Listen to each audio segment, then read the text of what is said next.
Okay, better late than never. So we're going to be looking at the test A review here.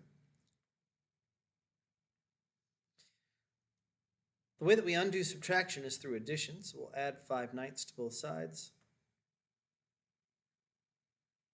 And so D equals, we have a common denominator, 3 plus 5 is 8, so we have 8/9. Over here, the way that we undo multiplication is through division, so we divide both sides by -11.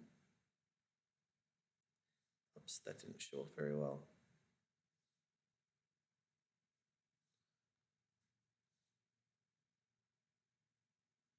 And so H, -22 divided by -11 is +2.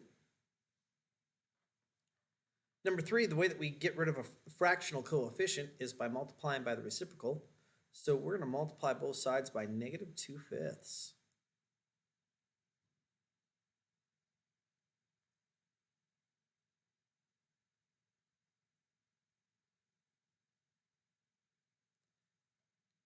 So now,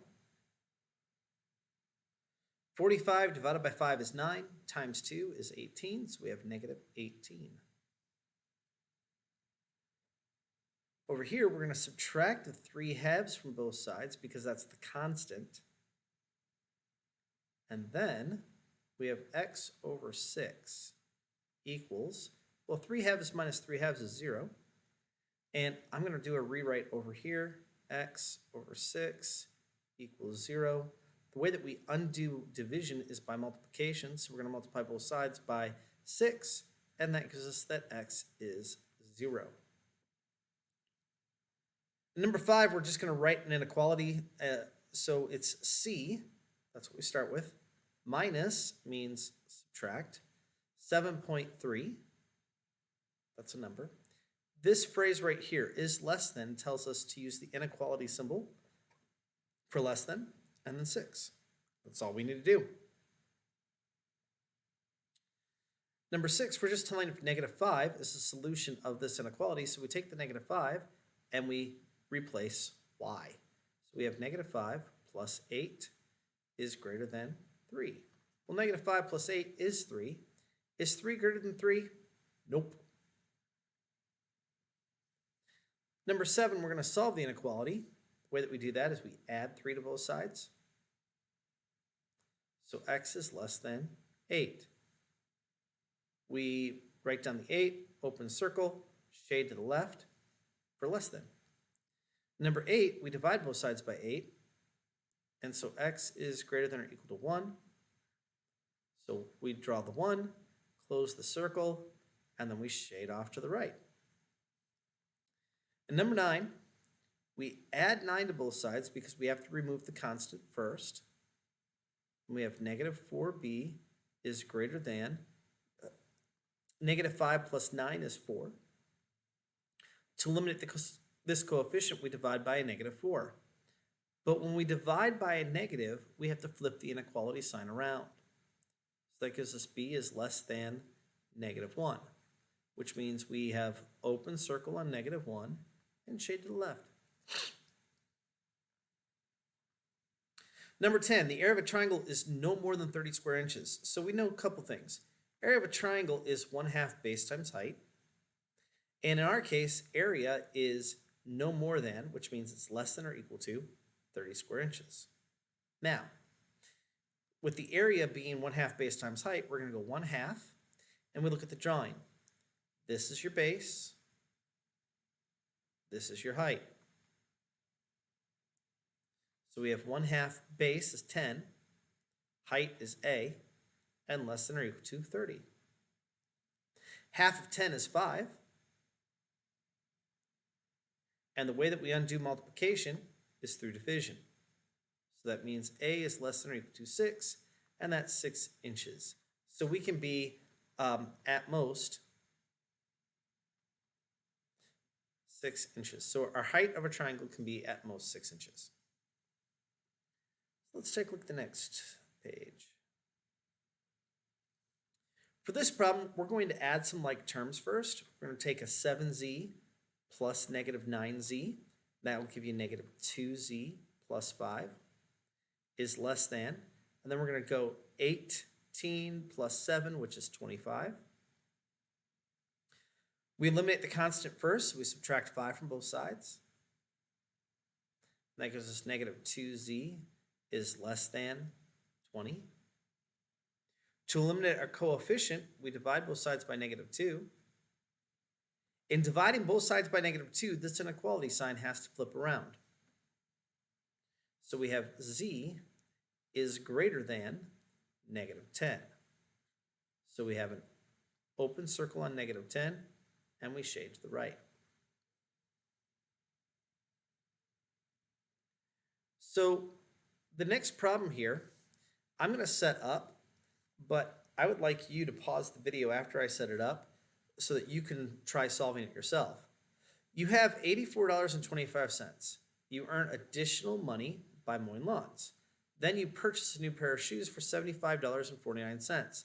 Purchasing is a subtraction idea, and you have $63.76 left. So the equation is $84.25 is what we start with. To that, we're adding some unknown money by mowing the lawns. We're subtracting the money that we spend on shoes. And we're told that when, oh, whoops, that's supposed to be a 9. And we're told that when we're done, that we have $63.76. So adding 84.20, so you should pause the video right now and see if you can do this problem yourself.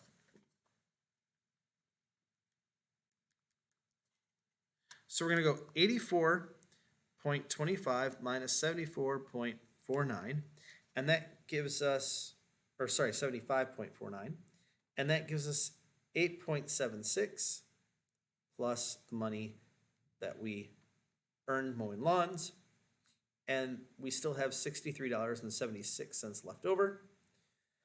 To get rid of a positive 876, we're going to subtract $8.76 from both sides. And that tells us that from mowing lawns, we earned $55.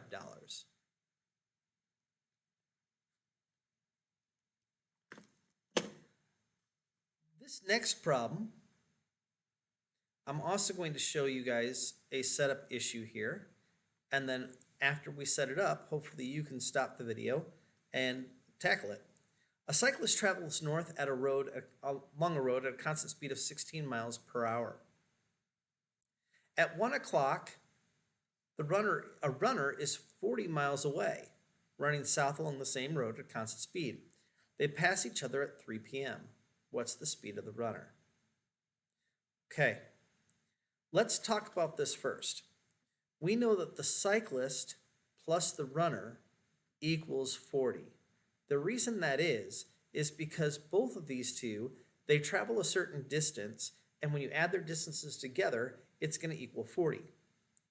We can figure out the cyclist's distance by taking 16 and multiplying that by the time spent riding bike. So he rode the bike 1 to 3. That's 2 hours. So our cyclist rode his bike 32 miles. So what that does for us so far is it tells us that we have 32 miles for the biker. We don't know the miles for the runner, but we know that together that's 40.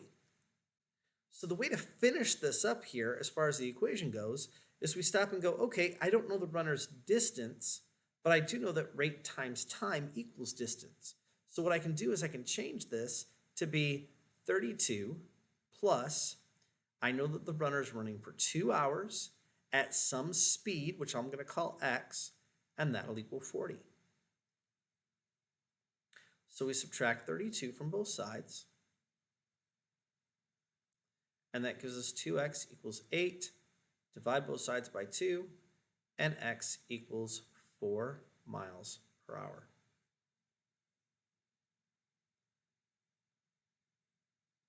This next one's a little sneaky too. A store manager predicts that 100 hats will be sold if each hat costs $12. This is our starting value for the starting number of hats. The manager predicts 4 less hats will be sold for every $1 increase in price. For what prices can the manager predict that at least 60 hats will be sold? The easiest way to tackle this problem is to think about the number of hats and then to go back when you're done and add the amount that you get to the original price of $12. So we're going to start off. If you have 100 hats, you're going to lose the sale on 4 hats for each dollar you raise the hat price. But we don't want to raise it so much that we're less than 60. So we want to stay greater than or equal to 60 hats. So if we solve this equation, this is going to give us the amount of increase that we can do without going over, without underselling the number of hats. So we subtract 100 from both sides. That gives us negative 4x is greater than or equal to negative 40. I'm going to rewrite the problem over here so that I can finish this up. We divide both sides by negative 4. And x is less than or equal to 10. Now remember, that's the increase in price. So that's x is less than or equal to $10. What this means is that we can say that the sale price, we can't add 10, well, we can only add $10 more to our sales price in order to get people to buy at least 60 hats. So what we're going to do then is we're going to say $12 plus $10 is $22. And so we're saying that the price cannot be more than $22.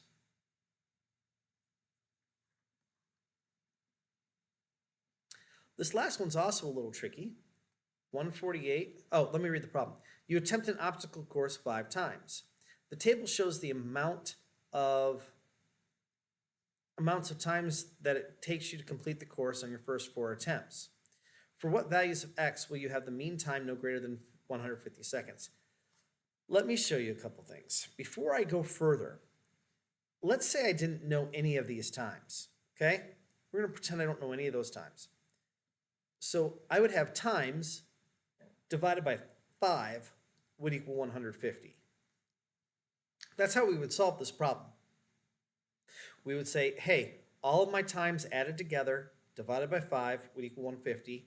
And so what we could find out right now is by multiplying both sides by 5, we could find out that times equal 750. So what we can find is that 750 seconds will keep us, oh, I guess we want to be no greater than.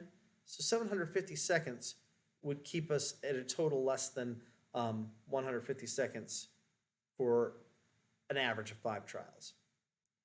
So what we can do then is we can use this knowledge and we can create a larger problem based off the fact that we are given some times.